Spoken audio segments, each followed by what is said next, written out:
To preface this video, this is by no means meant to downplay the events or the people who died in this conflict, but it's meant to clear up some inconsistencies I've logged throughout my studies of revolutionary America. For those of you who don't know me, my name is Eric, and I have a second channel, or I guess my first channel, that some of you are coming up from, but I have a degree in history, and my focus is predominantly in early to modern European history. I'm not going to go any further about that of where I got my degree for the sake of my own privacy, but I have graduated with a degree in history nonetheless. So that's a little bit about me and where my qualifications come from. I still will be citing my sources for this video. Nonetheless, let's just get into the meat and bones of this whole project.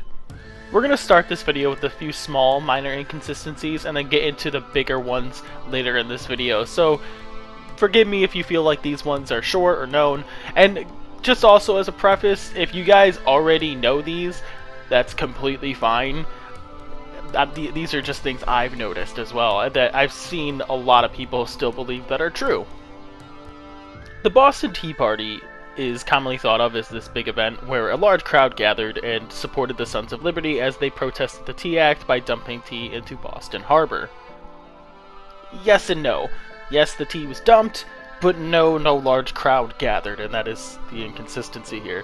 Boston was under British occupation by 1768, and that was as a result of growing tensions between the colonists and England. Any large crowd would have drawn far too much attention, and the act had to be done in secrecy. That being said, the Sons of Liberty even swept up and cleaned up after their own mess because they wanted to act like proper gentlemen, which is actually kind of ironic as they're dumping millions of dollars worth of tea. And that isn't far from the truth. A lot of money's worth of tea was destroyed. At the time, it was only 9,659 pounds worth, but in today's money, that is roughly around $1,700,000 worth. Yeah, we're also transitioning from pounds to dollars too in that case, so nevertheless. The next topic we're going to talk about is Concord. And Concord wasn't this decisive military victory as you might think. In fact, not much outside a few skirmishes within the few hours at Concord happened. The British mission to Concord was to confiscate gunpowder, but the Patriots had already moved the supplies long before they arrived. So the British simply turned back to Boston and went back. At this point, this is where you roughly get around 2,000 colonials who proceeded to move on the British positions from the tree line and ambush the British as they were in their marching columns on the way back to Boston. Now granted, this is where we see a majority of the casualties fight, but there are documentations from British officers and soldiers in their diaries, letters, etc. that claim their frustration due to the fact that the colonials refused to fight in a traditional European style. But this is also completely understandable at the same time, at least on the colonist side, because you're going up against the strongest army in the world. Yeah, I would be trying to use every advantage at my disposal as well. So this did lead to a major victory in itself, though. And when Concord, as I said, is not this big military victory, it was used as a propaganda victory. The best weapon the Americans had during the American Revolution had to do with their propaganda. Their propaganda machine was ridiculously strong. What this did was show that the colonists could stand up against the British, and American press lines used this and sent it across the colonies and across the globe as the shots heard around the world. And the shots heard around the world became a cry that, yes, you can stand up to the strongest kingdom in the world, and you can win. And so that it became a massive propaganda victory in terms of the American forces there at the time. And it was able to be used as something to rally the colonies together. Because also at this time, outside of Massachusetts and Virginia, most of the colonies didn't really have this much revolutionary fervor. There wasn't this desire to fight. But seeing that they could win helped rally the colonies together and bring them together. It also allowed George Washington to rally the colonial forces that were in Massachusetts and besiege Boston and eventually push the British and squeeze them out of Boston as well. And it's known that Boston would never fall under British occupation again for the rest of the duration of the war. Now, I think at least in America and probably outside as well, this is a pretty popular statement. Everyone knows the whole idea of no taxation without representation. However, the colonies technically did have representation in Parliament. Every colony did, in that case. Now, every colony who couldn't vote, this is like Barbados, Jamaica, Canada, America, they enjoyed something that was called virtual representation. And now there are their own problems with virtual representation that I'll get into, but it's a way of technically excusing the fact that yes, you did have representation in Parliament. Nonetheless, virtual representation in the eyes of Parliament meant that they were acting in the best interest of all those who couldn't vote. They were acting in the best interest of the Empire. Some in Parliament did see this as flawed, which led to some like William Pitt, who was the Earl of Chatham, to argue a position that was similar to Scotland and Wales due to the population size of America. Yet this was an empire that was worldwide. In Canada, Jamaica, Barbados, they had colonies in the Dutch East and West Indies, so they had colonies all over the world. This is before they had Australia, and this is before they also had India as well. Now, some could argue that the 13 colonies had a different population, as I said, so the fact that they outnumbered the other colonies meant that America should have a better position in Parliament. However, there was a situation that America enjoyed roughly up until 1763, and this is that they could avoid paying taxes. So this gets into the whole meat of the argument that there's no taxation without representation. America didn't have to pay taxes up until roughly 1763, and I'll explain why. The 13 colonies weren't that profitable, with the exception of South Carolina somewhat, but islands like Barbados and Jamaica produced far more than all the 13 colonies combined. Barbados, for example, produced far more than all of them, and to kind of quote some numbers here, the colonies by 1768 produced an average of 2,564,878 pounds sterling compared to that of the 5,500,000 pounds produced by Barbados, and this number is from 1731, so it's actually an earlier number from when the colony wasn't even as developed. That isn't even taking into consideration about all the other English Caribbean islands or holdings in the area, like Jamaica as well, and to kind of give you an idea of what it is, because you guys can sit there and say, well, yes, it's in a better climate. Here's a size difference between American 13 colonies and Barbados at the time. And that's just to go to show that how much money these colonies were worth and how much they actually produced. It's ridiculous in scale. And again, this isn't to downgrade anything, but it's massive how valuable these colonies were to the English crown at this point. Obviously, some really horrific things happened on these islands as well in terms of the slave trade and the treatment of the slaves. We're not going to get into that because that's not the topic of this video. Nonetheless, it is a horrific tragedy of what happened to these people who were enslaved on these islands. Now, we get into the part of what happened in 1763 that made it so England began taxing the 13 colonies again. After 1763, the English treasury was emptied due to the 7 Years' War, or if you're in America, the French and Indian War. And this was spurred on by the English colonial settlers in the area, and so yeah, it makes sense that the crown would like their money back. If you do not know how the 7 Years' War or the French and Indian War started, essentially France began building a bunch of forts along the border between the 13 colonies. Britain said stop, France said no. England sent a war party to go stop that.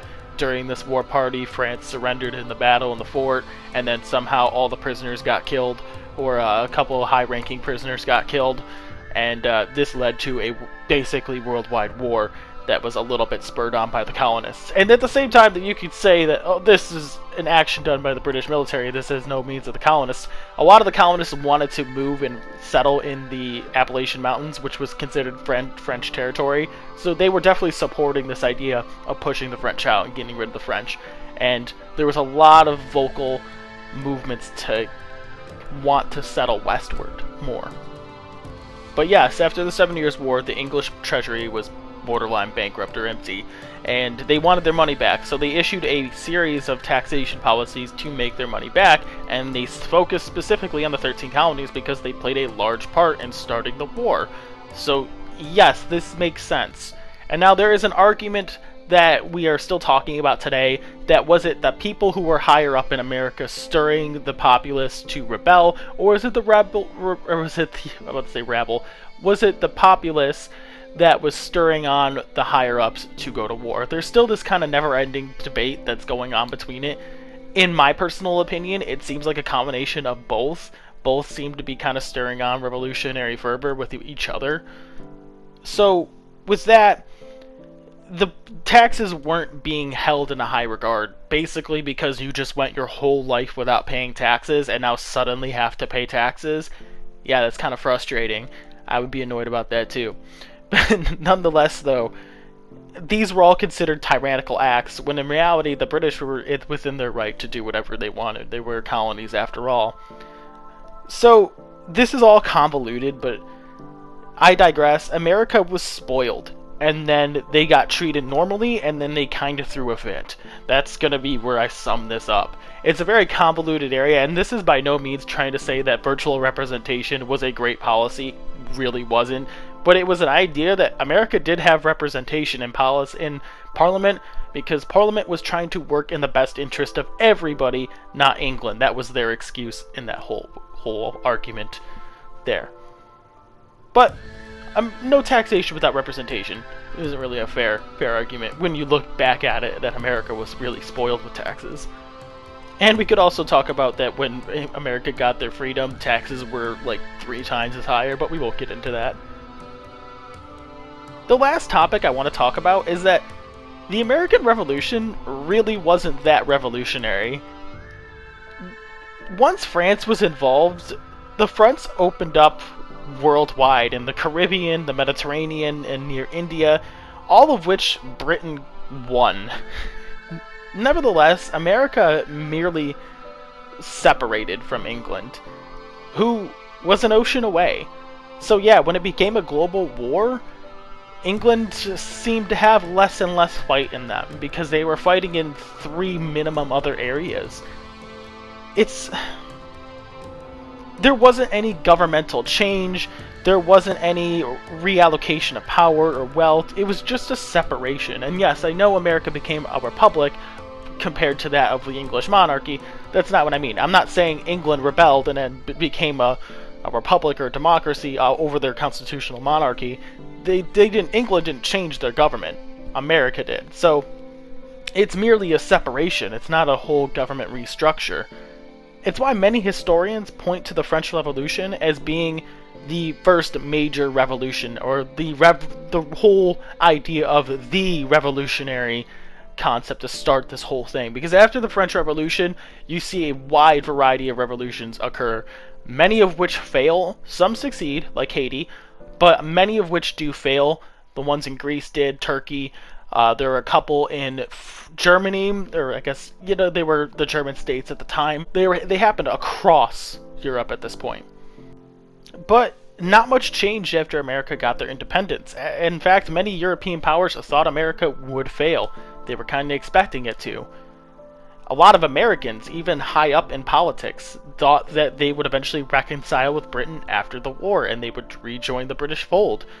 There was that idea that existed. It's also why England and America also went to war in 1812. Many Americans were treated very poorly over the British, or by the British, especially when it comes to merchant shipping. A lot of merchant ships were just taken over by the British to use to fight against this little guy called Napoleon, who wasn't really little, who was a very average height for a European at that time. That was British propaganda, if you didn't know. Long story short about the War of 1812, Britain used a lot of American assets and treated them as they were still a colony. This led to America and Britain going to war one more time, and one could argue that this war was a stalemate. It really wasn't that great American victory. Again, Britain kind of had bigger things to worry about with this guy called Napoleon. Most people in America kind of see it as a victory because the last battle fought was a victory, and that was the Battle of New Orleans led by Andrew Jackson.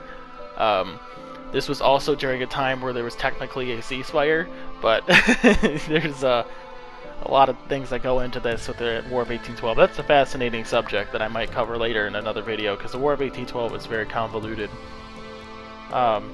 Nevertheless, because there was this guy named Napoleon in Europe, America's terms were accepted due to everything like that, so it is kind of seen as an American victory, because yeah, they got everything they wanted in the war. The British stopped pillaging their whole merchant shipping, they stopped treating them like a colony, they actually recognized America as a legitimate power. So yeah, I would take that as somewhat of a victory in that case. In a military stance, not so much. But yeah, it wasn't really this huge revolutionary concept. That didn't happen until France, and many in Europe expected America to fall again. So here we are today. That is all the misconceptions that I was going to list here today. Obviously, we started off with a couple small ones, and then we went into something that is a bit more convoluted and harder to deal with. These are the arguments that a lot of historians still have today, which is a fascinating subject. If you have any questions for me, let me know in the comments below. If you enjoyed this kind of content, please, consider subscribing and liking the video. I do plan on posting videos twice or once every 2 weeks. So with that said, if you guys want any topics done, feel free to recommend in the comments below. But yeah, this is the first of many videos, I hope, and I hope to see you all in the next video. Peace.